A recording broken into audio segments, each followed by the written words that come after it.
To comment during the Frankly Speaking show, you first need to open the video that is being streamed live. Look for the chat box on the side or bottom of the video player. This is where you can type your message. Click inside the chat box and use your keyboard to type out what you want to say. You can type words, use emojis, or even ask questions. Once you've typed your message, press the enter key on your keyboard or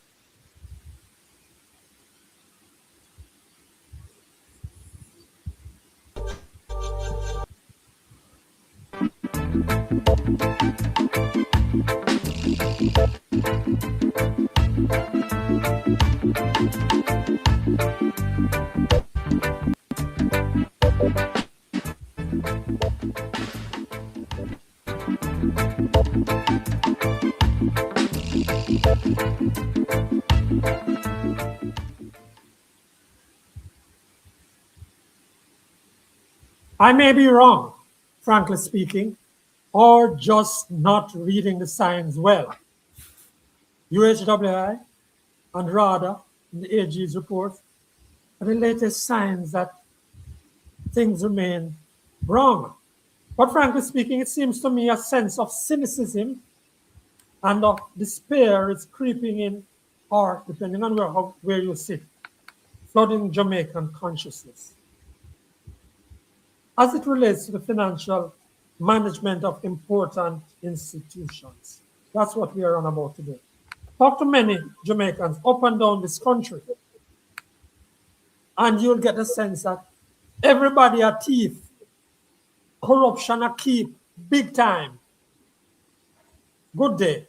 Welcome to the Frankly Speaking Jamaica Podcast, episode 194. It's a full program. Our guests are Jeanette Calder, founder of Jamaica's Accountability Meter Portal, JAMP, JMP, founded 6 years ago. She's the creator of it. She's a conceptualizer. And we are also going to be joined later by Dr. Wesley Morris, international transformation coach. He will be talking to us about his experiences all over the place. Our regular panelists are Desmond Richards and Winnie Anderson Brown. We invite your comments, as stated at the top of the program. You know where to put it, in the usual place on the appropriate section of your YouTube channel. Thank you for subscribing. If you have not yet done so, please remember, just press that button. Jeanette Calder, welcome. Welcome to you. We know you have to leave soon, so let's just get right into it with you. Sure. Is the Auditor General wasting her time with these reports being sent to Parliament? And more specifically, do they matter?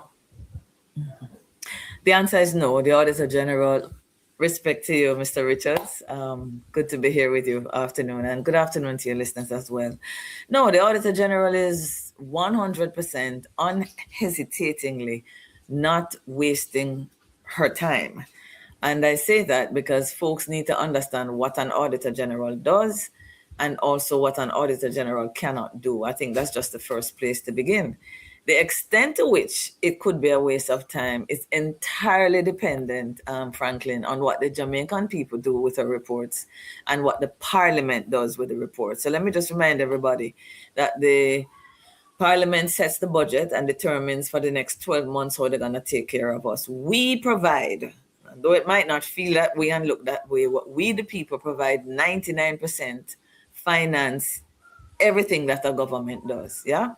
And therefore, after the spending takes place, the Auditor General is going to go back, look at the laws that the Parliament made about how we spend our money, going to look at the budget to see what the Parliament, our elected representatives said about where the money must go, and make sure that it matches, that the laws have been followed, laws like the procurement law and the budget to see where it should go, how much and for what.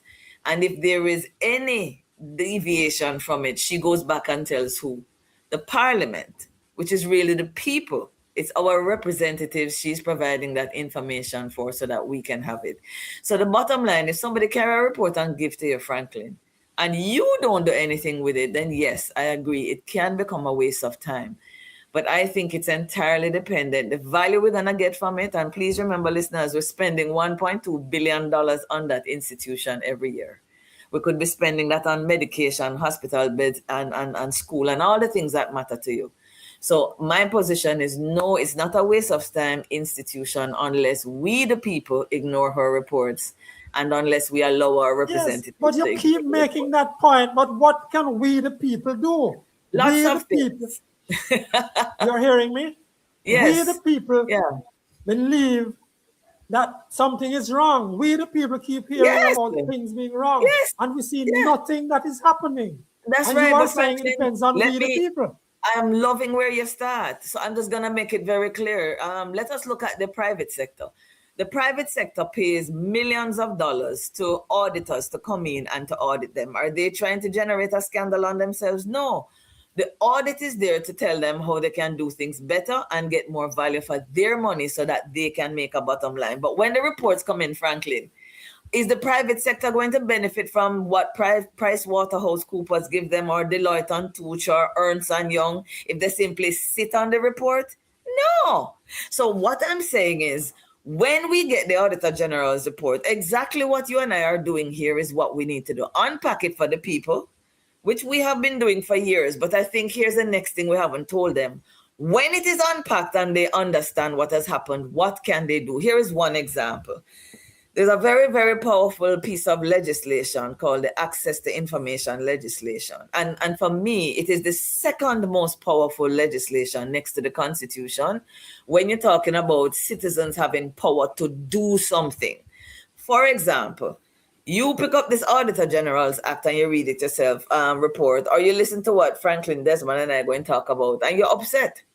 What can you do about it? Well, the Auditor General has some recommendations as to what are the things the government, what are the things the Permanent Secretary in Health, the Chief Medical Officer, the board have to go and do. Now, they are what? Your employees, because what? You are paying every single solitary one of them. So it means, Franklin, that we have a job and a responsibility. If I am paying somebody to do something for me and I get a recommendation that they must go and do X, Y, and Z, then it must mean that we have to get beyond the 9-day wonder, pick up the Access to Information legislation, which is one of the things that JAMP does, write to the Permanent Secretary in another 3 months and say, P.S., you remember that story about the Ministry of the University Hospital, and the Auditor General said X, Y, and Z? Then you write her and ask the Permanent Secretary, what steps have you taken, PS, to correct or to do what the Auditor General said you should do? And if the Permanent Secretary don't answer you, the law is there to tell you how to deal with it. And if she answers you, and most of the times, Franklin, we get those answers, we follow it up. If she answers you and you see that nothing is done, what do? You don't sit down on it. You call Franklin McKnight. You call the call-in programs. You start to write and you start to bring back public attention to it. That is how JAMP has simply been doing it. We're citizens too, Franklin, and we have seen change happen simply by following up these reports and decide that it's not going to be a 9-day wonder. The second thing you can do very quickly is, and I don't think any citizen here has ever done it, I've only tried it once, you have a representative in the parliament for you. And that representative is there to represent your views. That's why it's named representative, it's to represent your concerns and your views.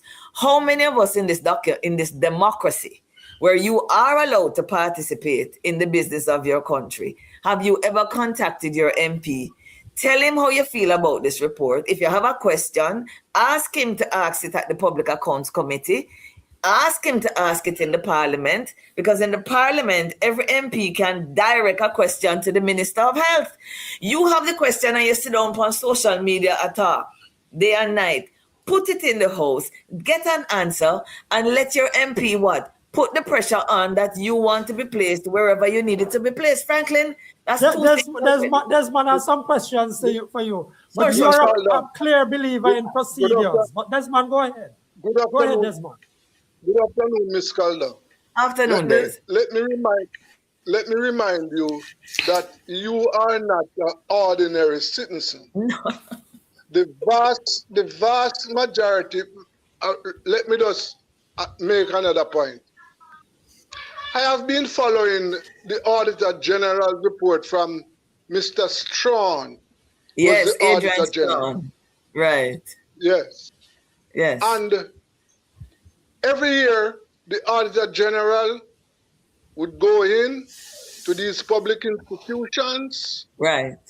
And every year we are greeted with a barrage. Same old. Yeah. Yes. Mm-hmm. Now, I agree with you that the Auditor General is not wasting his time, but the Parliament is treating the AG report as a waste of time. I agree. And the vast majority of Jamaican citizens don't follow up these things. I agree. For example, the vast majority of Jamaican citizens don't use the Access to Information Act. Because they don't know about it. They don't consult their MPs or insist that their MPs represent them. But So hold on, what we are Desmond. Desmond, isn't there a wider thing, a sort of malaise? Not just that the people don't, and not that they are not like Jeanette Calder, the average person. But she also has a vested interest. She lays it down as a work. She works this whole thing. The average guy out there is cutting corners, trying to keep alive, trying to keep his family together, etc. Isn't there something there for the MPs, as the scholar said, who represent us? Isn't it for them to be pushing this line, or do they also believe that Jamaicans don't care? No, but Franklin, one of the things you must remember, the members of Parliament, look at their performance over the years. They don't represent their people, they represent their parties, right? They don't represent the people. And the vast majority of voters don't take the MPs as their servants, they take them as their masters, who they go to and present, who they go to and ask for favors. They don't go to them. Desmond, I just want us to go back to Jeanette Calder, and you can also come in and Winnie, as if Winnie shake and bow and so on. But because I am with Desmond and I'm not with Desmond. Desmond is right, but Desmond, there's a whole heap of Jamaicans in this country who are not what I would call out there every day fighting from a hand-to-mouth existence and can barely find the time to think about the luxuries of Parliament. I feel for those people, I understand it, and if I were in their shoes, this would be a luxury. But there are more than enough Jamaicans that are what I think an MP once called the articulate minority. But even though they are in the minority, they are powerful. I have seen, one of the reasons I do what I do is that for the last 15 to 20 years, I have watched every time Jamaicans decide that there's a government decision they don't like and they lean in, more often than not, I've seen them get what they want. And I have not seen people blocking the streets. I've seen them using their keyboards, because nowadays we can do what Nani and Paul couldn't do, and Kojo and Taki. We can talk to our power brokers through this, not a queen 9,000 miles away. I have seen a prime minister planning to change a law and in 3 days changing mind because people get on social media and say not a bit of that. So I agree that there are some people who don't have the luxury to do what I do, but I disagree that we do not have enough Jamaicans who are in a position to fight on behalf of those who don't have the mindset free to allow them to chase these things. That's one. Number two, I agree with you that the MP is being paid to represent me. But right now, if I had paid a lawyer to go and deal with a matter for me in court, and I'm paying that lawyer, he is my representative in that court, he's my advocate in that court. That's another name for a lawyer, And I don't feel like that lawyer, when I tell him what to say, is doing a good job of it. What do I do? What does anybody do? Them just sit down and rally back and say, boy, look at this. Me I paid a brother. So I'm saying, even though it is true, Desmond, that the MP has fallen down on the job and the PAC has never, I think, really brought value for money, the problem is us. The problem is you, and the problem is me. So I feel hope, because I believe that if JAMP And by the way, folks, before I formed JAMP, one of the reasons I did it is that I was testing this in the parliament. And I was seeing the parliament responding to me as just a citizen. And that is why I decided that, you know what, why don't I form an organization now where I can keep my eyes focused on this? So that's what I would say. I agree with you and I disagree with you. We have a job. I have to ask you this one, which I was asked when we sent out the promo for this program. I was asked to ask you this. Don't the people know, for example, as in the UHWI, don't the people involved, the board, the executive, so on, don't they know that the AG is going to come up with who's going to find all the failings? And is it because they do not care why this is allowed? In other words, they're saying I don't think the AG is deliberate. The AG is going to pick up this. Do they care how they do it all the time? No, I don't think they know. Let me share with the Jamaican public that the Auditor General has over 330 entities that she has to audit every year. And it's not just the entities in Jamaica. The embassies, them what they are foreign, and several offices over there that you and I upkeep, they don't have the resources to get there every year. The last time the Auditor General came into the hospital was a good long time, probably under Adrian Strong. And Mrs. Ellis has been the Auditor General, I think, for 16 years. It took a while. As a matter of fact, I am proud to tell every Jamaican listening that it was public officials in the university hospital that blow the whistle that got the Auditor General there. So I think people sit content knowing that, boy, the AG outing fires everywhere. And what she's doing is she does what you call a risk analysis. She tries to think of where in the 331 entities I have to audit that there might be a problem. So let me focus on the problem ones. So sometimes, Desmond, until somebody comes and says, here's a fire to out, the Auditor General really don't know. And they've been getting away with it for years. And let me make this point. This is not a JLP problem. What we are confronting here at the University of the Hospital, I am convinced, predates the Andrew Holness administration as well. So I'm saying, no, I don't think they sat down there thinking that she was going to come and don't care. What I do believe they didn't care about is this. There are public officials that have been there for donkey years, knowing that the situation is this bad, and they have said nothing. I think that's what they have been banking on, that the public officials would be too afraid of victimization and all of that. But they found a way to tell the Auditor General, and she came in and did her job. Winnie, can you take a comment and then we're going to, and it's a response to what Desmond was saying. Winnie? Okay. Annalie Bernard says, majority of the MPs represent their party and their pockets, and they do so with people in high places behind them. In every country, and it happens here as well. Winnie, what I want to see, and I tell people, JAMP is not the same as the National Integrity Action. Winnie, I am not trying to make any member of parliament integrous. It might sound bad, but JAMP's mandate is not to get the 63 parliamentarians to become people of integrity. I don't know how to do that. I'm not a pastor. I'm not a counselor. I'm not a psychologist, a psychiatrist. What I am trying to do, Winnie, is that when we discover that they have not acted with integrity, that we can guarantee that there will be consequences. Because the day that we begin to do that, the others who, whether them have integrity or not, they start to line up.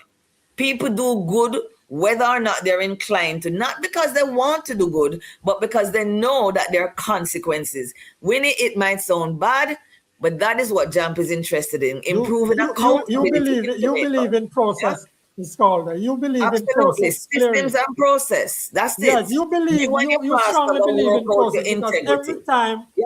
So the process we're talking about here is the governance process. And we're not just talking about the AG's report. How could we have in a country? And you were talking earlier about the budget process.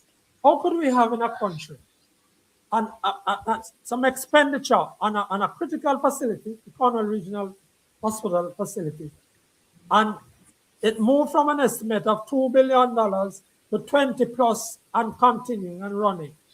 How do the people deal with a process like that when the Minister of Health never comes and explains and carries the whole thing through, when the Parliament never gets to the point of being able to explain that to people? How do the people deal with that process now, Ms. Calder, that you believe in? And the members of parliament who in St. James, who are elected to represent the interests of the people, are silent on it.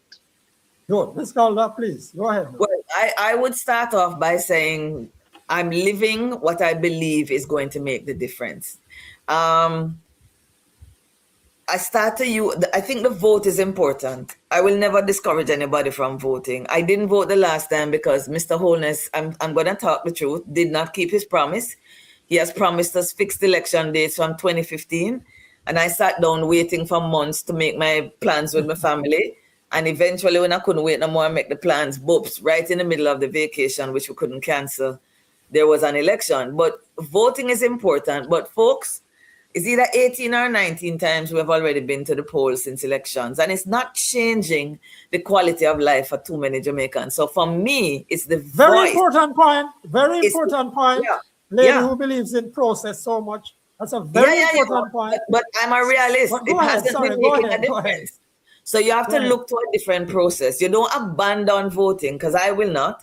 But I believe the voice, you see, Franklin, people look at the vote as the indicator of a democracy. No, I think the voice is even more powerful. So speaking and raising your voice in between the vote is what's going to make the difference. So what do Jamaicans have to do? You remember when NIDS was going to be passed and most Jamaicans never did hear about WIDS before Winnie? Me used to go into parliament at that time, but I remember when I went and sat in the house, the first time me ever see the gallery. And the gallery, folks, for those of us listening, is the section upstairs where you can look down at the parliament. That's where the public sits, the media sits, yeah? And the people who take the notes. The gallery cock Winnie, right? What was that? The Rastaman, them show up outside with them bongo drum because them speak through the drums as well, right? So people came and just sitting there. The parliamentarians look up and see them boss and them realize there's something going on. Jamaicans are taking this serious. That already began to modify the behavior. Nobody can speak in the gallery, Winnie. But just Jamaicans being present in a space where you never find 99% of us was already communicating to the parliament, say, we're serious about this. I listened to the lady I sat beside a lady and I asked her a question. I said, have you ever been here before? She said, no, miss. And a well-grown, mature woman, maybe in her 40s. I said to her, why did you come? She said, I hear about this thing on the radio and I'm worried. So I said, I can't even listen to it on the radio. I come, so I left my work. A friend of mine came with her baby from Portmore. Now, can you imagine, Franklin, if the people who own this country, which are those people, the people who pay the parliamentarians are not satisfied with their employees, just simply did what employers do. Show up and let them know, say you're not satisfied. We have never done that in the 63 years of independence, Franklin, on any real continued basis. And what happened with NIDS? NIDS got overturned. The parliament sat until 1 o'clock in the morning. That was history. It got cancelled. It went to court. It got cancelled there. Why? Because the people of Jamaica showed up. Now, I will close this point by saying this. If the employers don't show up on the job, do the employees perform? Anybody know where that happened anywhere in the world? But somehow we expect to show up 1 year, one day in every 5 years. And that's election day. To determine who we're going to hire, and we expect them to perform if we don't come back again for another 5 years. Guys, the problem is not the parliamentarian, the problem is us. Yeah.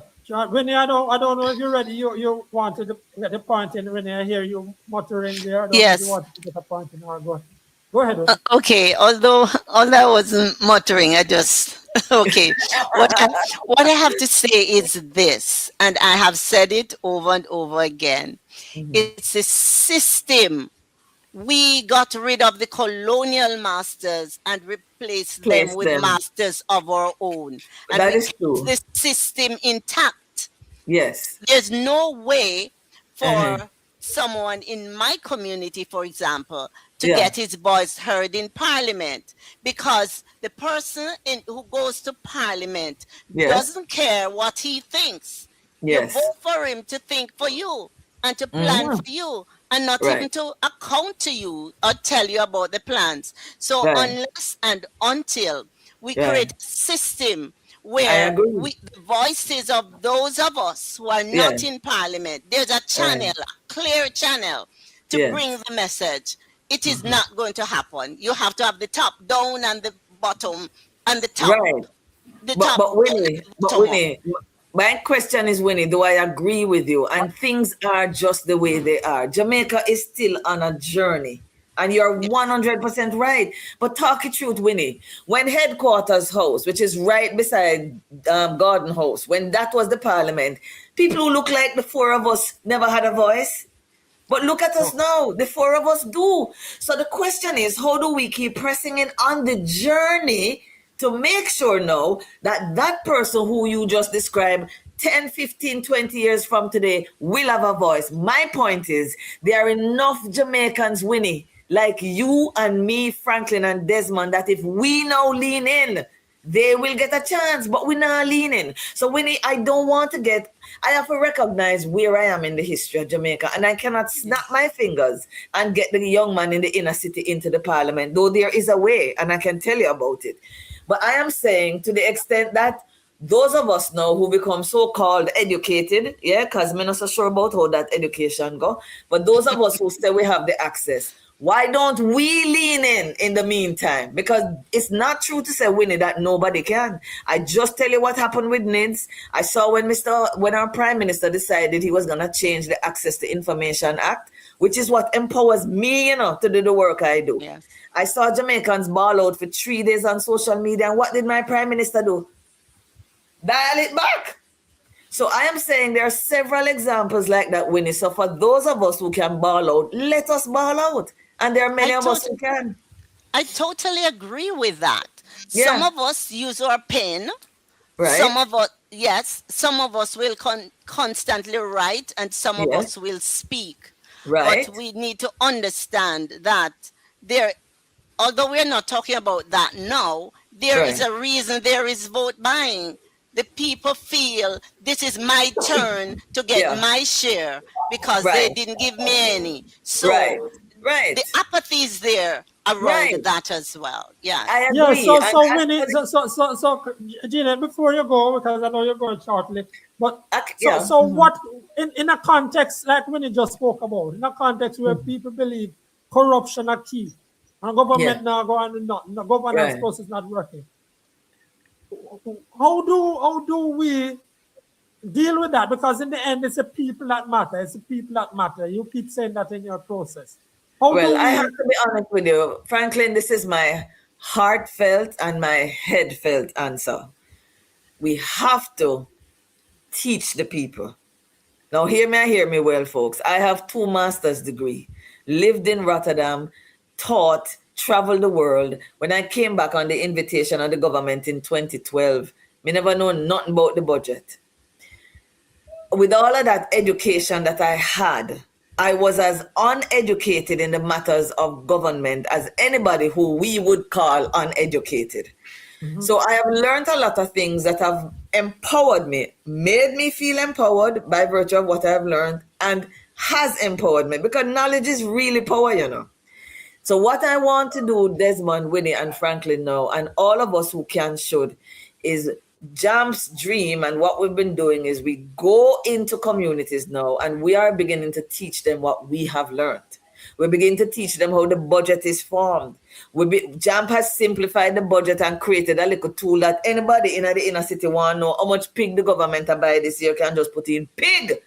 And the amount the MP, we have MP and councillors who get paid for that. We have MPs. No. So I can't wait on them. The truth of it is, Franklin, be a realist. Change has never come from the status quo, from the power brokers. No.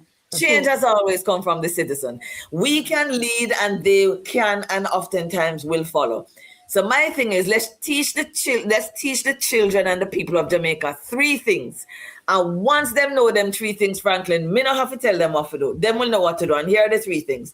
The basics of how Parliament work. I promise you, if the young people knew that, wait, Miss Calder, what you tell me? Say, me can say to my MP, me want you ask Mr. Holness a question for me. And you tell me, say, my MP supposed to ask that question for me.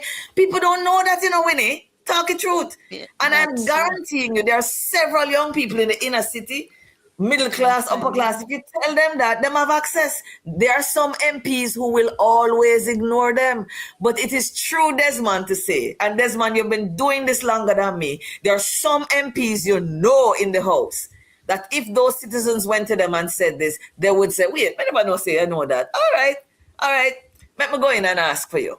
Right? And some would not even look at you because they're from the party of the leader.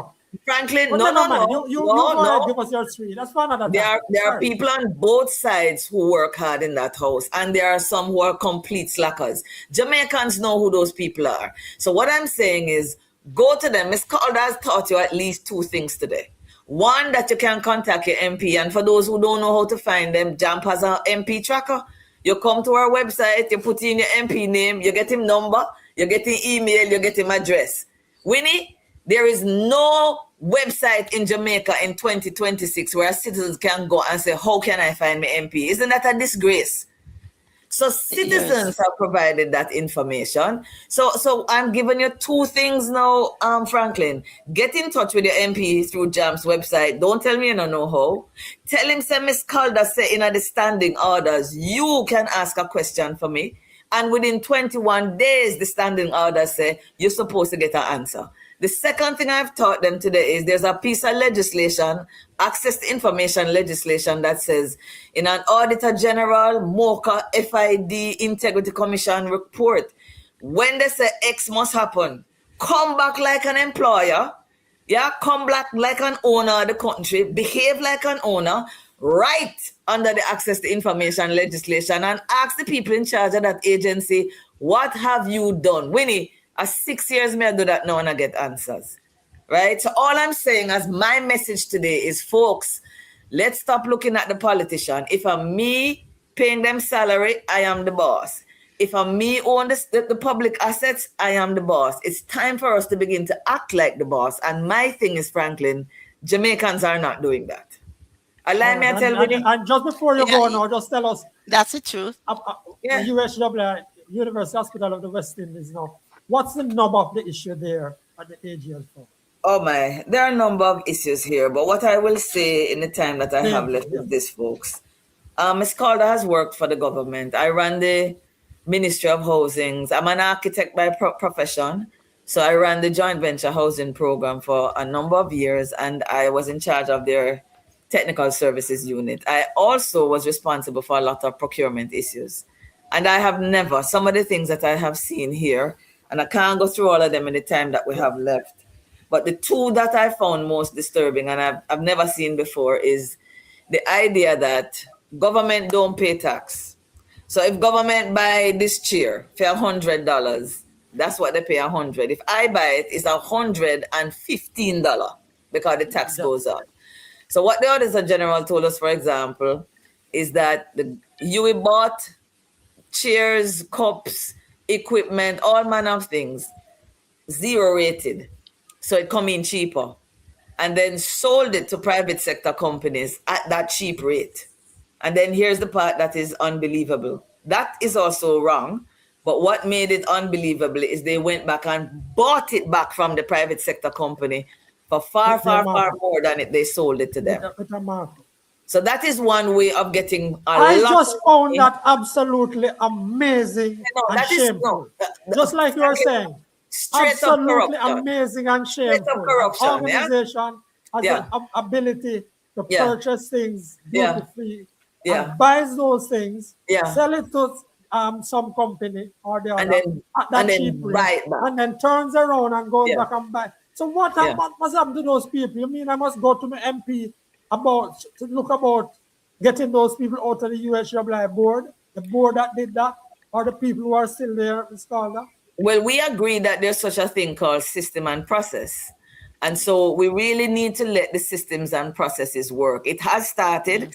I would say to everybody, tune in for when the Public Accounts Committee is going to review this. I would say sending the questions that you want to ask the Public Accounts Committee. Folks, you don't know you have this power till you try it and see it working. Write to the clerk of the house. Franklin will get her email. I can give it to him. He can put it up later. Write her and tell her you have a question that you want to put to the UWI people when they come into Parliament to answer the questions. And what you do, Jamaica, is do not make the mistake we've been making for 63 years. 9-day wonder. Do not forget it. So let the systems and the processes work. There are more investigations that will be necessary. The PAC is going to sit, follow the issue up, continue to ask questions. And that is how we're going to get accountability. If Franklin, it's not hard, you know. It's not hard. Those are things we have never done as a people. But I promise you, if we do it, we're going to get it. That abuse of process there is. That abuse of process, we've been talking a lot about process, is shameful. But that was one. And what was the second part of that that you found? Okay, the second one that I found also shocking was, I mean, there were a lot of them, but there was one where they bought, I think, 41 laptops. I don't know how them laptops cost $300,000. So that alone is amazing. But they were very expensive laptops. So they bought it from a company. After they got the laptops, then they went out and advertised and said, we need 41 laptops. What is that? That is pretending. You already get the laptops, but now you forget, say, boy, you never do it right because you didn't give it to a friend, and the friend bring the laptops and the friend get the contract. But you need to have documentation that said you follow the law. So what did they do? After they get the laptops, they went and what? Advertised it and said, we need laptops. And then they created documentation to make it look like that is what they had done in the first place. That's another one that bothered me. I know, and I know you have to leave. Ms. Calder, here is my suggestion with regard to that. Here's my suggestion with regard to that last month. The minister must know who within the system, through the CEO, through the board, must know who placed the order in the first place, and then who pretended to put the matter out there after that, must know who ordered, who allowed the goods to come in duty-free and then sold. People, it's not dopey, you know. So why do we have to go through a long process? Why is it that we don't have processes within the executive of the country? The minister who appoints the board to say somebody's stealing and let's deal with it. Why we have to go to your thing, Dr. Calder, and educate people, Ms. Calder, and educate people, and then ask our MP to go ask questions? Yeah, because the system is not working. No, Franklin, I'm going to be an adult about it. The system is not working because there are power brokers in and outside of Parliament benefiting from the status quo. That's why the system don't work. So just like any workplace, when a system is not working, the employer has to step in. So the system here is not working for us. I can't force a minister to do what he's supposed to do. When he doesn't do it now, I have to step in as the person who pays his salary and do my part. So I can't say, boy, I'm not doing his part, so I shouldn't have to do this. He's not doing his part. Yeah, so I have to step in as the employer and do my part, which is what employers do every day. So why shouldn't the Jamaican people behave like employers as well? You do such wonderful work, but you believe in the process, and I'm not sure. No. I believe in a process that works. What I'm saying, Franklin, is that the Jamaican people have not been allowing the process to work because they are the owner and the employer. And if the employer and the owner sit on a yard and do this, then Winnie, how it go work? Well, it is a trick. The employees believe that they are not employers. Correct. Yeah. So when I understand, can you imagine? I am the head of the household, but you act as if you are, and I allow you. Correct. So the household must dysfunctional, Winnie. Winnie, I love that analogy. If the children, Franklin, begin to behave like the parents, and the parents behave like they don't know the parents, the household must dysfunctional. So I am saying Jamaica is exactly dysfunctional, not only because of the employees, which are the public officials in Parliament and all, but the owners don't know they are owners and they don't behave like they're owners, and somebody has to tell them they are. and All what right, it and means you're to going be now, an so owner. can you just tell us how do people get in touch with JAMP? How do people Sure. get in touch with JAMP? Yeah. And can people become members of it? How does one Not get involved? members, but I'd be happy to come back because that's not something I want to rush. Okay. I'm here Okay. to serve them, and I'd like to come back one day, Franklin, and explain how JAMP can serve them. But for now, you can find us at jampja.org. JAMP, JAMP, JAMP.org. Yeah. Beautiful. All right, Thanks. sir. And we Thanks encourage for people having to me. join, to become a part of that organization. Yeah, man. Is holding up the line. Beautiful. And keep holding Thanks up the for line showing for me. us. Yeah, we man. appreciate it, Jeanette Calder. We really appreciate it. Man. Take care Thank you now. so very much. Bye, Winnie, you Winnie. want to, Bye, you Des. want to read those comments Yes. for us now? There's a couple comments there, Winnie. Say that comments, Joshua. Where are we? I'm looking for them. Okay, here's one. Majority. Oh, here's another. Okay, let's see which one. Let's not spend the time doing that. Owen Richards says Jamaicans have always had the master-servant relationship with politicians. Hard to see changes happening. That's what Owen Richards says. But the change can only come, Winnie, when Owen behavior change. Owen is waiting on the politician, the master, to realize he's the servant. Owen needs to realize I am the master and begin to behave like it so that the change can come. Yeah. Okay, and here Grace McLean says, murders are trending down and corruption is trending up. The question is whether people are willing to live with corruption. Correct. All this will lead to more crime. Correct. That's True. Grace McLean. Thanks again, Jeanette Take care, Calder. guys. Thank you so very much. And I'm sure we'll have that. Thanks. Thanks, Winnie, for reading those comments. And let us welcome our guest. He's been waiting. You know, and I apologize, sir. We got so caught up in our discussion there. Dr. Wesley Morris. He's a man in a coach in transformation and transformation issues, and that's a part of what we want to discuss. But before we go to him, we must ask Joshua to give you a little taste of something also to do with governance. Joshua is going to play a little piece of audio now. Oh my God. Governance issue. So what happened since that time? Who you talk to? You talk to MP, you talk to councillor, you talk to Ministry of Social Security. Who you talk to? Nobody help me. Okay, but you don't go out and look to see if you get anybody to help you.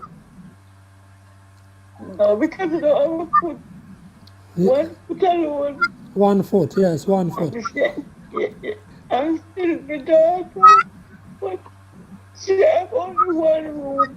It's a rent house, so. Okay, so you're living with her now? You're living with your daughter now? Yes, I'm staying with her, yes, and it's 1 room. Oh, And it's okay. kind of difficult. I understand. But why you never go out when you hear them saying to come here, so come there, so you never go anywhere to get anything? Because you can't My walk. daughter do it for me. No. Right. And your daughter do it for you, and what they tell your daughter? It's another thing there, and nobody come. They say they come and with such and such time, and nobody come. Oh my God. Nobody So you get any help at all since the hurricane? You get any help at all? Food and clothes and so? Oh, Huh? I don't get any clothes. I get everything. But you get some food. Oh dear. But you get some food. Church. Okay. Yes, So you yes. want a little house now. You want a little shelter. You want to leave your daughter yard. Yes. Okay. All right. So suppose I reach out and somebody from government or parish council or wherever, I can give them your number because I'm taking your number now. Can I give them your number and tell them that they can call you? Yes. You sure? family did not from staying to school. McQuarrie. Okay. People, let me just make this very clear. I tried my best to see if that lady could speak without her voice be so emotional. She's a 60-odd-year-old woman in Hanover, near Hopewell. She has lost a leg years ago. She lost everything in the hurricane. Up to Thursday, Friday, nobody had visited her. Her daughter had reached out several times, including on social media. She's living with her daughter and the daughter's family in a one-room house, and she needs some help. That's the bottom line. I'm not going to give out her number. I just thought about the privacy and the dignity of it. But you can reach me, and you can reach me at the email that Joshua showed up there, or you can also reach me at 503-9995 by WhatsApp, 503-9995. Now, that lady has not seen anybody, nobody has come to her community. She says she can't get out there herself to reach anyone. Her daughter has tried. I did try to get her daughter personally. And the person who put me onto this case is a journalist from Western Jamaica who did his checks. It's not a scam she's trying. This is just a Jamaican woman who is in her 60s, has lost a leg, and has had no assistance since the hurricane, which flattened the one-room house she lived in. She's now staying with her daughter in a one-room house, her daughter and family. And I'm not going to give any more details about that, but if you want to help, as I've said, I've given you my email, and I'm personally will give you some more information next week. I'm going to try to reach the Ministry of Labor and Social Security, and that's my task this week. Okay, so Desmond? Yes, I'm here. All right, good. All right, so we are here with Dr. Wesley Morris. Dr. Morris, you heard some of that discussion earlier. I did. Yes, and I know you were behind the line. Dr. Morris, what is wrong? Is Jamaica at a place where we can't turn around, where everybody believes that everybody else is in corruption? Are we at a place where we can turn around, and is it easy? Well, here's the thing. If Toussaint Louverture can end slavery in Haiti in a much worse situation than we're in, or if Nelson Mandela could be part of the ANC and end apartheid in South Africa, and if Dr. Martin Luther King Jr. can lead the civil rights movement, which allowed Black people in the United States to get the vote, then we're not in as dreadful a position as these people were who got change. So I believe, and I know in my heart, that we can change things. But Dr. Morris, we're a small society. People are suffering. Lots of people are suffering. People hear about this huge amount of money being spent, for example, at the Cornwall Regional Hospital, which I spoke about earlier. People hear about how money has disappeared. Well, not disappeared, or money was at least misused. Taxpayers' resources at the University Hospital of the West Indies. They can't even get basic care. And you are telling them that they must have hope.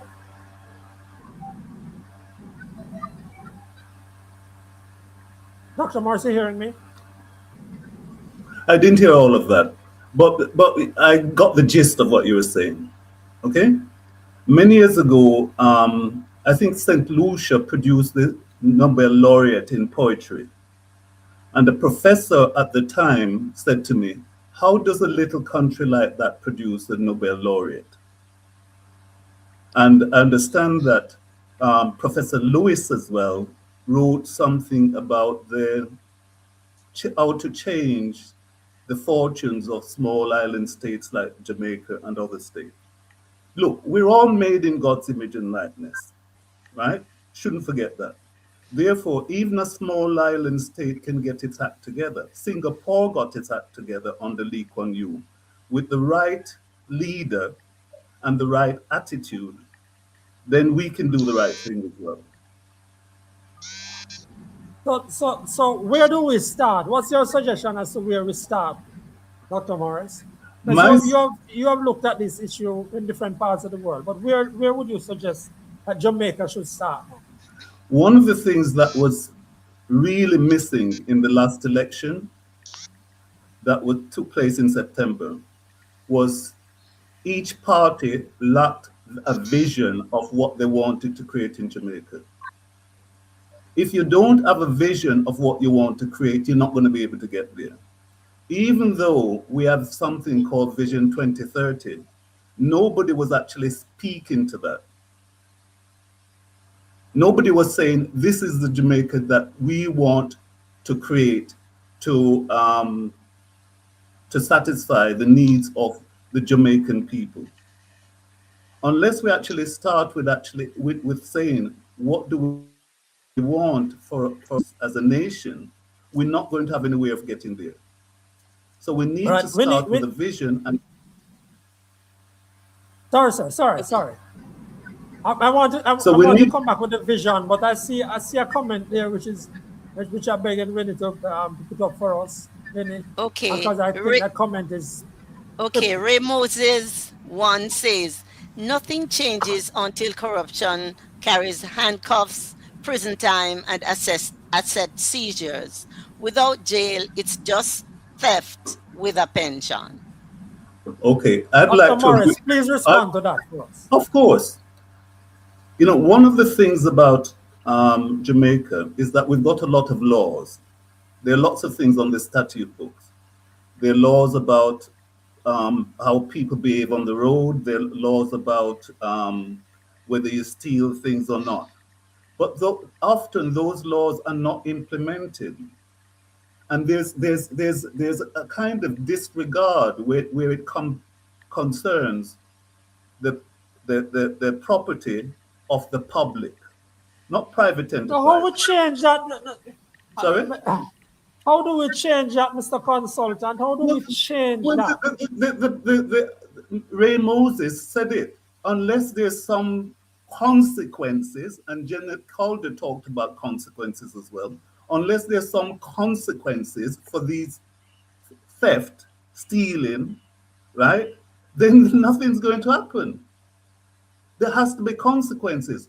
And Jeanette talked about that the people must take action, right? I believe that people like Jeanette should be calling for consequences for behavior like these. She talks about due process, but due process is like we're waiting for consequences. There needs to be consequences for taxi drivers driving in the wrong side of the road, going to the front of the queue at the traffic light. There needs to be consequences for theft in these organizations. So how do you get to those consequences? I'm not defending Jeanette, she's not here, but how do we get to those consequences?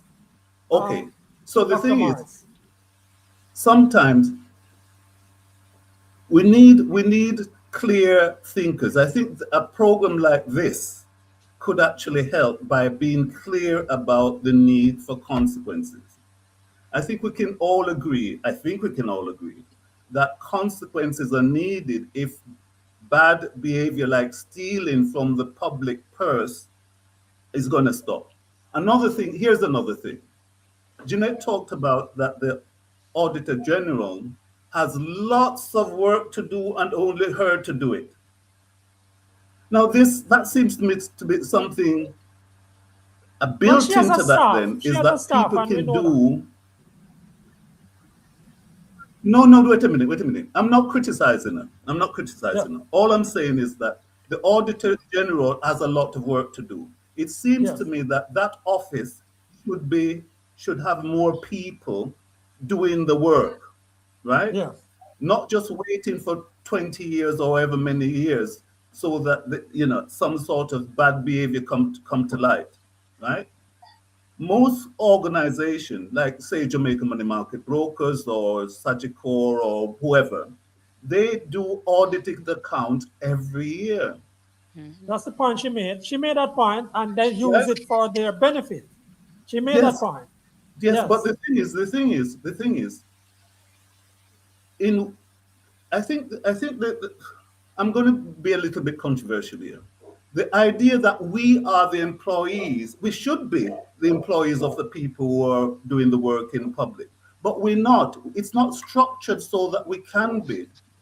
The few people of the caliber, whether she wants to accept it or not, 2 master's degree, trained as an architect, few people of that caliber and that sort of mindset, that sort of will to actually interrogate the system and say this needs to be done. Few people like that. We need, and politics isn't a part-time job. Politics is actually a full-time job. And therefore, we need people. You see, the thing is, people like Nelson Mandela, they didn't do it they were completely committed to what they were doing.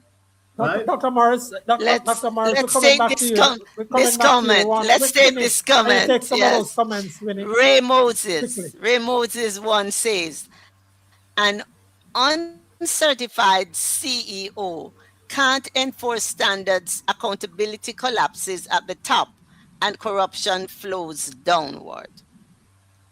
That's Ray Moses. And Grace McLean, I'll give you another one. Dr. Morris, the parties were not speaking about the 2030 vision because they know that the people are interested in the present. Therefore, they focused on promises that are immediate in nature.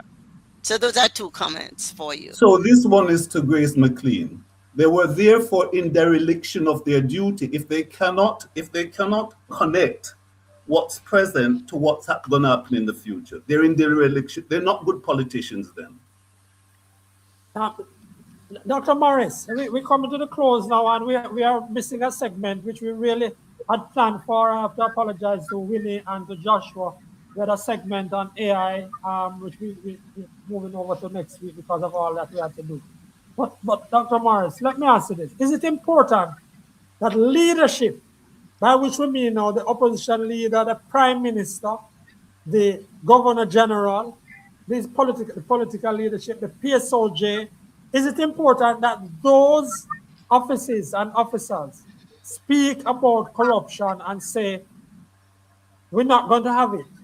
And speak about it, not just saying we're not going to have it, but in their activities, walk in the direction of an anti-corruption operation in the country. I agree with you that it's important that all leaders see. You see, I don't understand why we call theft when it happens in the public sector corruption. It's theft, and it actually undermines the viability of our society. Not only that, but it's a bad example to the youth who are growing up. If we look at it and just call it corruption and don't do anything about it. That's our show for today, people.